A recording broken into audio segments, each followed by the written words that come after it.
Today, I'm going to tell you about the murder of Arpana Jinaga, a talented and ambitious software engineer who worked for Google. She was also an Indian immigrant who came to the United States to pursue her dreams.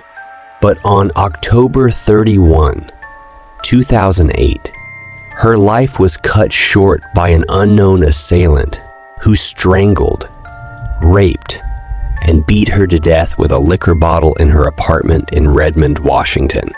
Her killer also poured bleach, motor oil, and paint thinner on her body and around the crime scene, apparently to destroy any evidence. Who could have done such a terrible thing to Arpana? And why? For 2 years, these questions haunted her family, friends, and the police. Despite having a lot of forensic evidence, the police were unable to identify or arrest any suspect.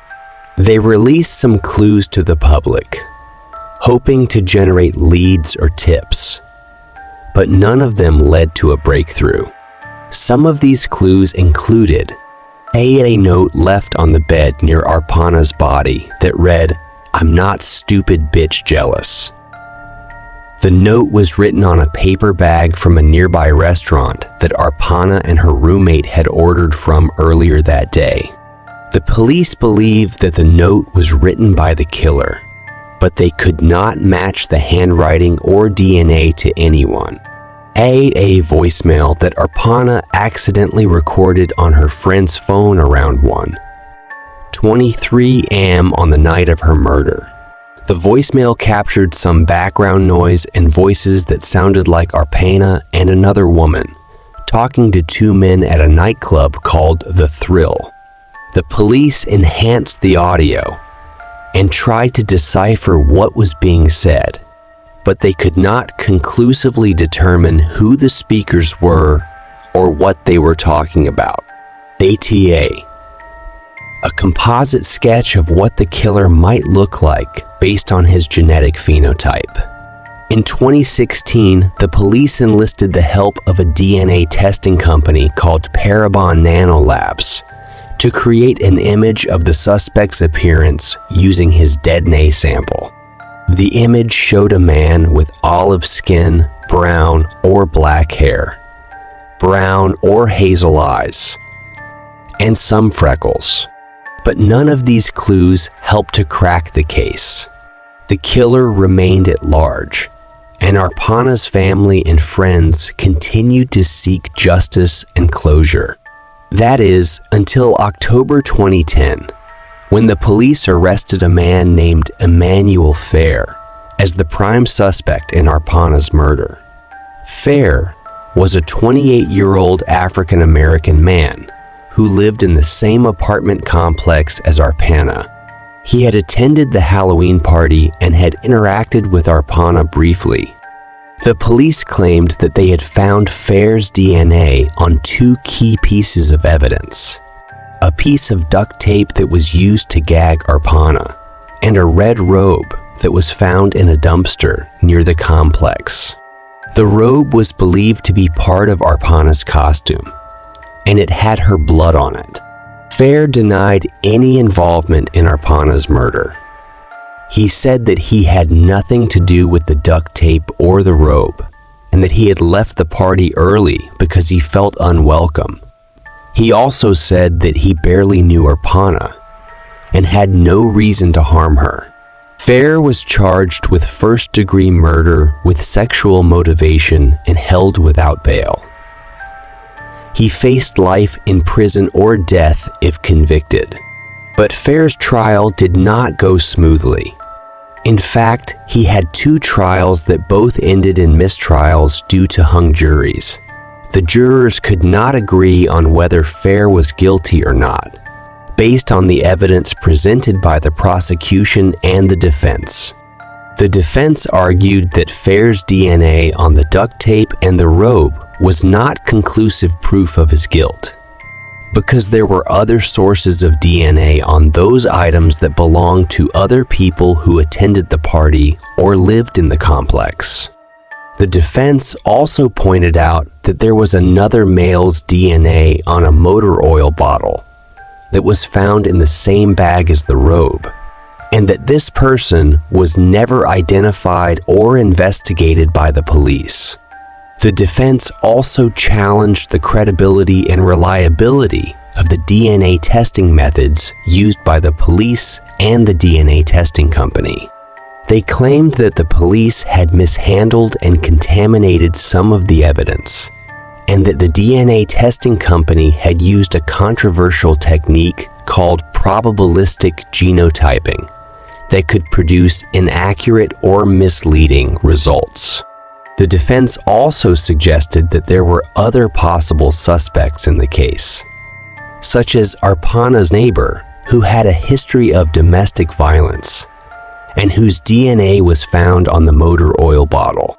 The defense also questioned the motive and meaning of the note that was left on Arpana's bed, and whether it had anything to do with Fair. The prosecution, on the other hand, maintained that Fair was the only person who could have killed Arpana, based on his DNA and his presence at the party.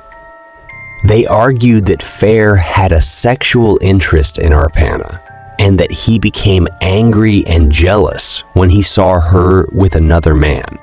They also argued that Fair had tried to cover up his crime by using chemicals and disposing of the evidence.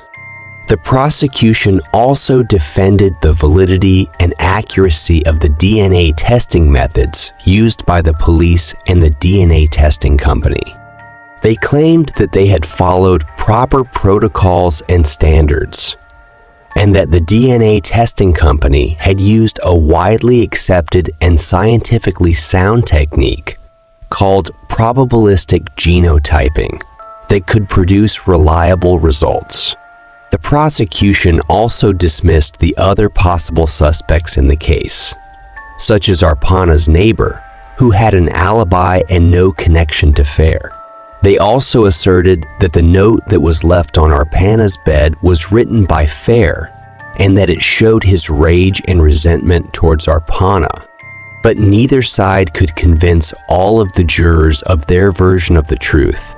After 2 trials that lasted for months, Fair remained in jail without a conviction. Finally, in September 2019, after spending more than 8 years behind bars, Fair was released from custody. The prosecution decided not to pursue a 3rd trial against him, citing insufficient evidence and lack of public interest. Fair walked out of jail as a free man, but not as an innocent one. He still had to deal with the stigma and trauma of being accused of a heinous crime that he claimed he did not commit. He also had to rebuild his life after losing everything he had. Fair filed a lawsuit against the city of Redmond, King County, Parabon Nanolabs, and several individuals involved in his case.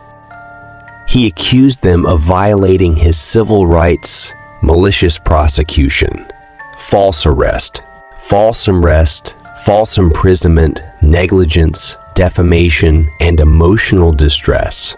He sought damages for his ordeal and justice for himself. Arpana Jinaga's murder remains unsolved to this day. Her family and friends still mourn her loss and hope for answers and closure. Her killer is still out there, somewhere, possibly watching this video right now. Arpana Jinaga's murder is one of the most tragic and baffling cases I've ever heard of. It took 8 years for her accused killer to be freed, but it also took 8 years for her family and friends to get no justice or peace. I hope that this video has shed some light on her story and honored her memory.